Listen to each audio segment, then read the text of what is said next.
2024년 5월 7일 누가복음 22장 1절부터 13절까지의 말씀을 가지고 함께 묵상과 기도 그리고 나눔의 시간을 갖겠습니다. 먼저 오늘 본문 말씀부터 함께 듣겠습니다. 유월절이라는 무교절이 다가오매 대제사장들과 서기관들이 예수를 무슨 방도로 죽일까 궁리하니 이는 그들이 백성을 두려워함이더라. 12 중에 하나인 가룟인이라 부르는 유다에게 사탄이 들어가니 이에 유다가 대제사장들과 성전 경비대장들에게 가서 예수를 넘겨줄 방도를 의논하매 그들이 기뻐하여 돈을 주기로 언약하는지라. 유다가 허락하고 예수를 무리가 없을 때에 넘겨줄 기회를 찾더라. 유월절 양을 잡을 무교절 날이 이른지라. 예수께서 베드로와 요한을 보내시며 이르시되 가서 우리를 위하여 유월절을 준비하여 우리로 먹게 하라. 어디서 준비하기를 원하시나이까?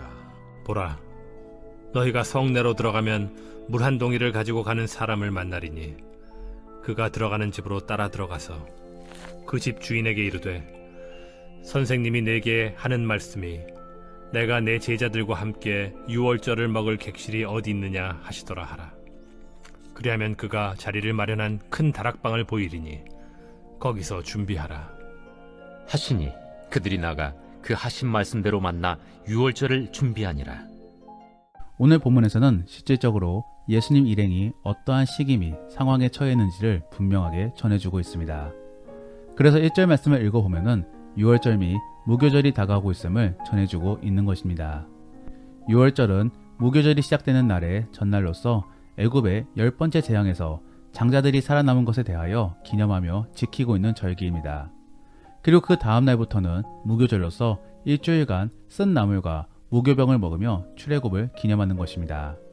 그런데 어느 순간에서부터는 이 유월절과 무교절이 통합되게 되었습니다. 그러므로 이제는 그냥 무교절로서 전체를 지키게 되는 것입니다. 그리고 이 절기라함은 결국 하나님을 기념하기 위해 지키는 특별한 기간을 말합니다.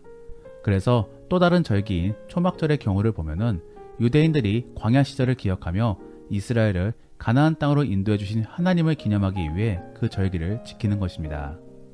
결국 이러한 절기들은 모두 하나님을 기념하는 날들이기 때문에 주의 백성이 아니면 참여하지 못하였습니다. 그래서 이방인들의 경우는 이 절기에 참여하기를 원한다면 먼저 할례를 받아야만 했었습니다. 그런데 이 중에 유월절 전통 안에는 유월절의 양이라는 의식이 있었습니다. 그래서 유월절 저녁이 될 무렵 어린 양을 잡아 함께 먹으면서 자기들을 구원해 주신 하나님에 대해 이야기를 나누는 것입니다. 이 또한도 결국 하나님을 기념하는 것인데 이러한 의식은 내일 본문에서는 성만찬으로 발전되어지게 됩니다. 그리고 또 훗날에는 이 유월절이 부활절로 발전돼 우리를 위해 죽으시고 부활하신 예수님을 기념하는 날이 된 것입니다. 그래서 그리스도인들은 안식일의 행사를 안식일인 토요일에 지키는 것이 아니라 예수님이 부활하신 일요일로 바꿔 지키게 된 것입니다. 그러므로 오늘 본문은 그 주일에 주인 되시는 그 예수님을 기념하기 위해 준비되어지고 있다라고 보아야 되는 것이며, 그런데 또 한편으로는 그러한 주일에 참여되지 못하는 사람들에 대하여 소개해주고 있다라고 보아야 되는 것입니다. 그러면 어떤 사람들은 이 주일에 초대되어진다라는 표현이 대단히 어색하게 느껴질 수도 있습니다. 왜냐하면 대부분의 사람들은 모두 교회로 초대되어져 간다라고 생각하기보다 오히려 스스로 찾아간다라고 생각하는 경우들이 많기 때문입니다. 하지만 그렇지 않습니다. 사실 교회는 하나님의 부름에 따라 사람들이 나아가게 되는 것입니다. 분명 교회 안에는 초대받지 않음에도 불구하고 워낙에 대중적이다 보니까 스스로가 자기 의지대로 나오는 경우들이 많이 있습니다. 그래서 명예와 교제 그리고 권력을 위하여 오는 분들도 분명히 있는 것이지요. 하지만 그러한 사람들은 결국 모두 교회를 떠나게 될 것입니다. 또한 죽어서도 하나님께 인정받지 못할 수도 있습니다. 바로 오늘 본문 속의 서기관들이나 대제사장들처럼 말인 것입니다. 그러므로 예수님께서는 알곡과 쭉정의 비유를 들어 교회 안에서도 분명히 구분될 것이라고 말씀해 주셨던 것입니다. 어쨌든 결국에 교회나 천국은 모두 하나님께 초대되어진 사람들이 가는 곳이며, 또 반대로 하나님께 초대받지 못한 사람들은 교회 및 천국으로 나아가지 못하는 것입니다. 그러므로 저는 오늘 본문 말씀을 통하여 어떠한 사람들이 하나님께 초대받지 못할지를 한번 살펴보기를 원합니다. 첫 번째로 하나님께 초대받지 못할 사람은 자기 욕심 속에 예수님을 거부하는 사람들입니다. 오늘 본문에서는 대표적으로 대제사장들이나 서기관들이 바로 그러한 사람들인 것입니다. 이들은 분명 말씀을 잘 알고 있는 사람들이었습니다. 그러므로 니고데모의 경우도 보면은 그는 충분히 말씀을 통하여서 예수님이 메시아이시다라고 추정하였습니다.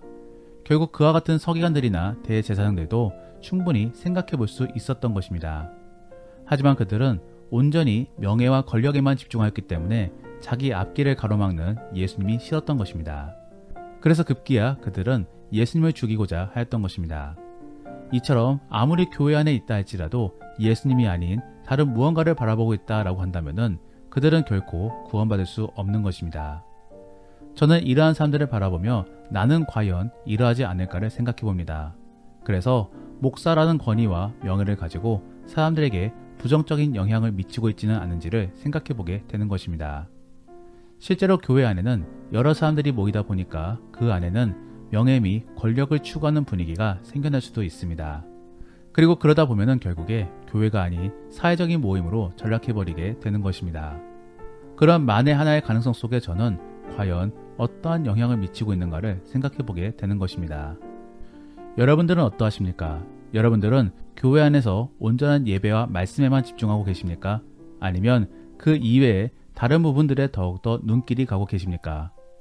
우리가 만일 예수님이나 말씀이 아닌 다른 부분들에 더욱더 신경을 쓰고 관심을 가지고 있다라고 한다면은 우리는 결국 그리스도인이 아닌 종교인인 것입니다.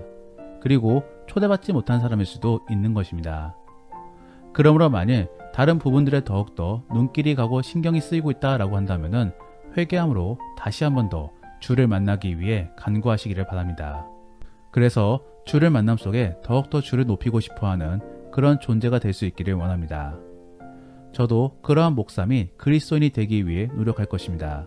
그래서 다른 무엇보다도 말씀을 전하기를 우선할 것이며 다른 부분에 있어서도 독단적인 것보다 기도 속에 협력을 하며 같이 만들어가고자 노력할 것입니다. 우리 모두가 그렇게 주를 높임으로써 복되고 건강한 교회를 세워나가기를 원합니다. 두 번째로 하나님께 초대받지 못할 사람은 욕심도 욕심이지만 결국에 인간의 목적 속에서 하나님께로 다가가는 사람들입니다. 그러므로 서기관 및 대제사장들의 경우는 그저 욕심에 매몰된 사람이다 라고 한다면은 가룟 유다의 경우는 욕심보다도 그릇된 신념 속에 예수님을 쫓았던 사람인 것입니다. 그렇기 때문에 그는 기대가 실망으로 바뀌므로 예수님을 배신하였던 것입니다. 우리가 한번 가룟 유다를 생각해 보겠습니다. 그는 왜 예수님을 배신하였겠습니까? 어떤 사람들은 가룟 유다가 은 30에 예수님을 배반하는 모습을 바라보면서 돈 욕심 때문에 예수님을 팔았다라고 생각하겠지만 실상은 그렇지 않습니다. 은 30은 예수님을 넘긴 대가치고는 너무나도 작은 돈이었습니다. 그렇게 그가 3년을 쫓아다녔었는데 겨우 은 30에 예수님을 팔았다라는 것은 다소 무리가 있는 주장입니다. 그러므로 가룟 유다는 다른 목적 속에서 예수님을 팔아 넘겼을 것입니다. 그러면 가룟 유다는 왜 예수님을 배신하였을까? 여기에서 우리는 가룟이라는 호칭을 주목해 보아야 됩니다. 특별히 그에게 이러한 호칭이 붙은 이유는 그가 열신당원이기 때문입니다. 당시에 있어 열신당원은 로마에게 맞선 테러리스트들이었습니다. 즉 어찌 보면은 독립군으로도 볼 수 있겠지만 독립군보다는 현실에 분개하여 폭력으로 맞선 그런 사람들로 보는 것이 옳을 것입니다. 그러므로 그들은 사명의식이 투철하였으며 그러므로 결국에 그들로 인해 예루살렘에서는 봉기가 일어났고 또 그로 인해 결국에는 로마에 의해 예루살렘이 함락된 것입니다. 그만큼 그들은 사명감이 뛰어났던 사람들이었습니다. 그러므로 유다도 그러한 사명감 속에 예수님을 정치적인 메시아로 봄으로써 그를 투철하게 따랐으며 또 충성적으로 헌신하였던 것입니다. 그러므로 그는 그 덕분에 회개의 역할까지도 맡을 수 있었던 것입니다. 그런데 어느 순간에 유다는 이제는 예수님에 대하여 의심을 품기 시작했던 것입니다. 즉 예루살렘 안에서는 무언가 정치적인 이벤트가 벌어지기를 바랬었는데 도리어 예수님께서는 성전에서 말씀만 가르치시니 자기의 입장에서는 무언가 잘못되었다라고 생각하였던 것입니다. 그래서 정말로 기대가 실망이 되고 또 실망이 미움과 안티로 바뀌게 된 것입니다. 그러므로 그는 이제 예수님을 버리기로 작정합니다. 그래서 예수님을 팔아 넘긴 것입니다. 우리는 이러한 유다를 바라보면서 나는 과연 어떠한 목적 속에서 예수님을 바라보고 있는가를 생각해 보아야 되는 것입니다. 우리는 예수님을 인격적으로 사랑해야 됩니다. 즉, 어떠한 목적을 품고 사랑해서는 안 되는 것입니다. 그런데 많은 사람들은 자기 소원을 이루기 위하여 예수님을 믿습니다. 그리고 그 기도 속에서 달라라고만 간구합니다. 이것이 과연 옳은 것인지를 생각해 보기를 바랍니다.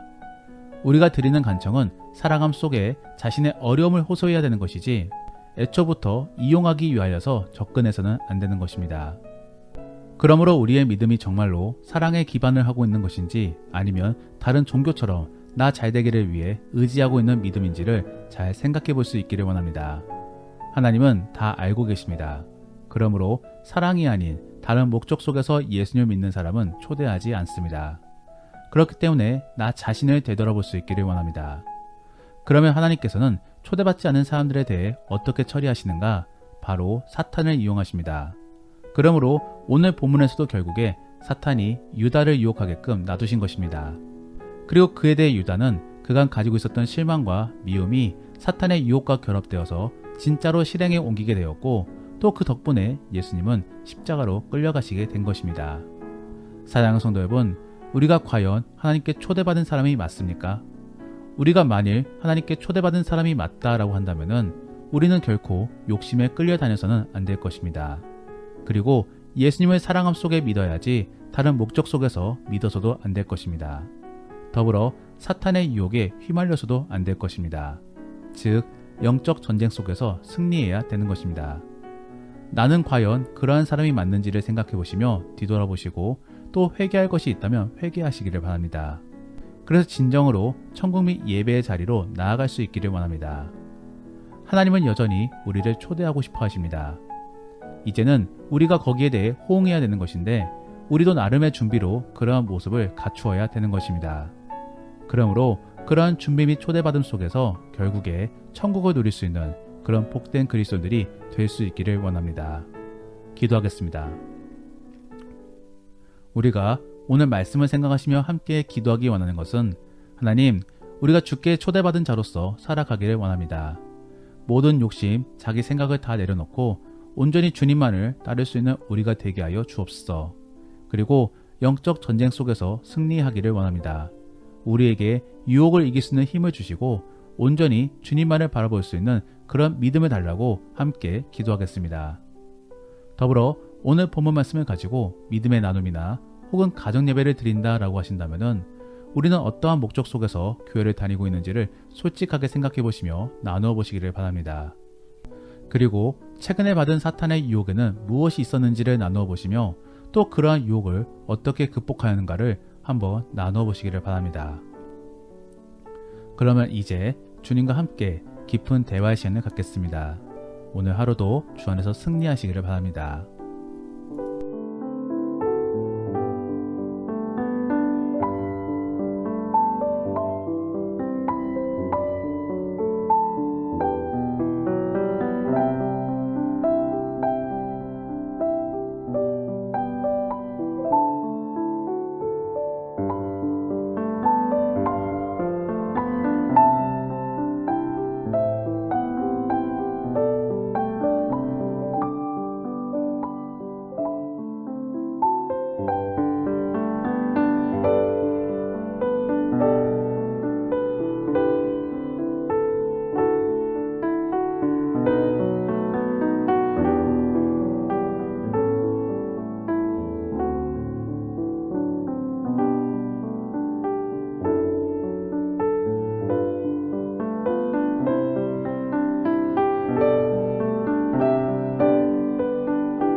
니다